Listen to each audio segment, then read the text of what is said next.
নমস্কার বন্ধুরা, আজকে আমি করবো বিরিয়ানি। বিরিয়ানির জন্য আমি নিয়েছি বাসমতি রাইস।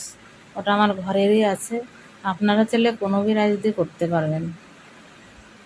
তো তেল আমার গরম হয়ে গেছে, অ্যাড করলাম তেজপাতা, গোটা ঝাল, গোটা গরম মশলা, ফ্রাই করে রসুন কুচি, পেঁয়াজ কুচি, কাঁচা লঙ্কা, আদা কুচি ফ্রাই করে নিতে হবে।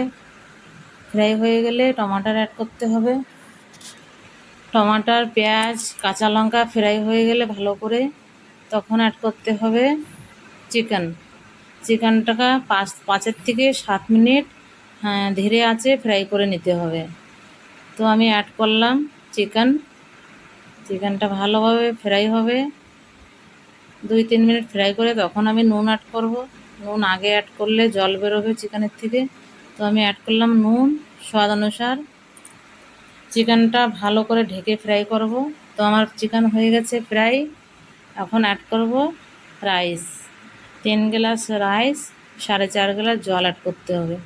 তো প্রথমে জোরে আঁচে 3 থেকে 4 মিনিট রাখতে হবে, তারপরে মিডিয়াম আঁচে রাখতে হবে। তো ঢেকে হয়ে গেল আমার রাইস। এখন আমি ঘি অ্যাড করব 2 চামচ, কালার অ্যাড করে ঢেকে রাখবো। তো ঘরে রান্না করে জানাবে কেমন হলো রান্নাটা।